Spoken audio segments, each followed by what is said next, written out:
Yeah, exactly. 8:18 here, Big 550 KTRS. Tony Messenger, St. Louis Post-Dispatch columnist and a contributor here at the Big 550 KTRS every Tuesday and Thursday. Good morning, Tony. Good morning, McGraw and Kelly. How are you? We are great. Thanks for checking in. So your article on Pine Lawn, it seems like of all the towns that have transformed since the Ferguson story, it seems like Pine Lawn is one of those towns that is trying to sort of come to grips with their past.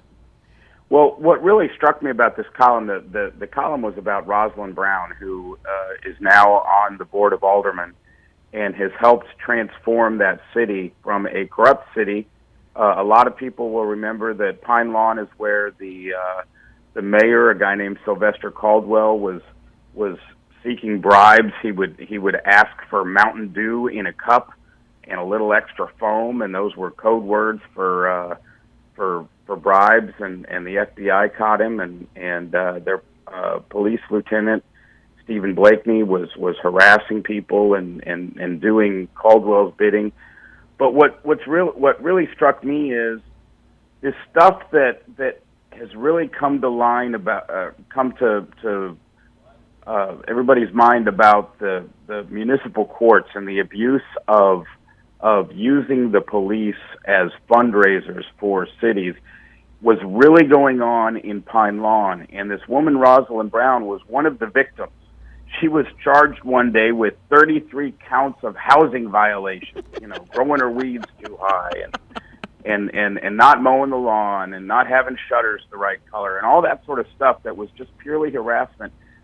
They cuffed her, pulled her out of the house, cuffed her. This was back pre-Ferguson, took her to jail along with her 5-year-old daughter. And she decided to fight back. And she has now, along with another group of citizens, formed a coalition, and they now control the Pine Lawn Board of Aldermen. They have 6 of 8 positions on the board, and they're doing a great thing this week. Next week, they're going to hold a community meeting in which they ask the community to come forward and talk to them before they create their budget and say, how do you want to spend your money?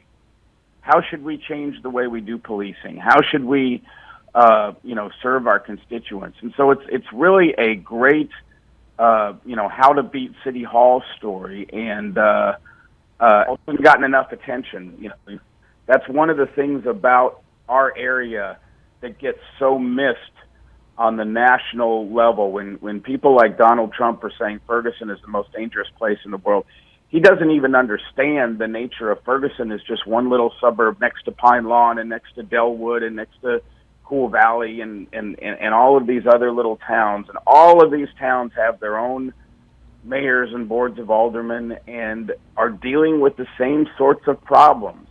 And Pine Lawn has now sort of written the script on if you're living in a corrupt little town, this is how you fix it. Well, it's a classic American story, right? It's what makes America great. You're not guaranteed to be great. Somebody has to step up and do the things. And so she saw a wrong, and she said this isn't right, and she went out and did what she had to do to become elected to sort of change the system for the better.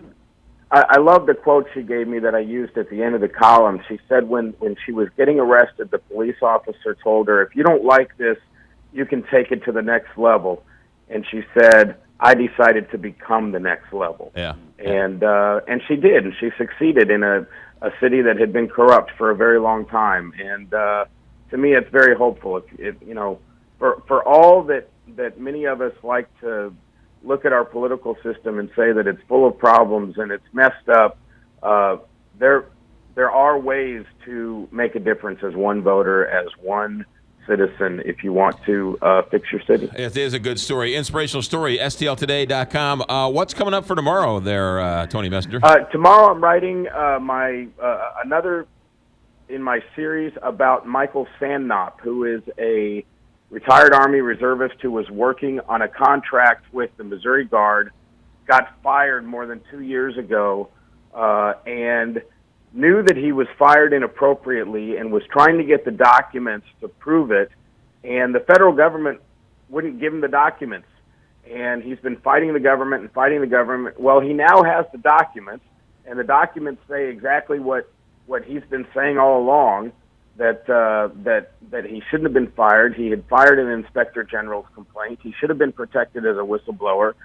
And they broke all the rules that, it's federal government. There's a lot of rules if you're going to fire somebody. They broke all of them in getting rid of this guy. And now he's got the documents to prove it. And because he's got those documents, he's got a lawyer, and the lawyer has filed a wrongful termination suit against the Missouri National Guard and Governor Jay Nixon and Adjutant General Stephen Danner. And this gentleman is going to get some justice. It's going to take a while. It's still got to go through the court system, but that'll be probably posted this afternoon on STLtoday.com. How long ago was he fired?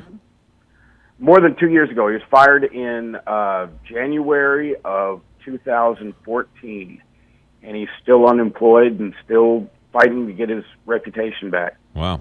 That sounds like a good one. STLtoday.com, also the newspaper that's dropped off on your front doorstep. Tony Messenger, thanks for checking in. Have a good week. Good talk to you, McGraw. Talk to you later. 824 here, Big 550 KTRS. I was talking with a friend of mine the other day.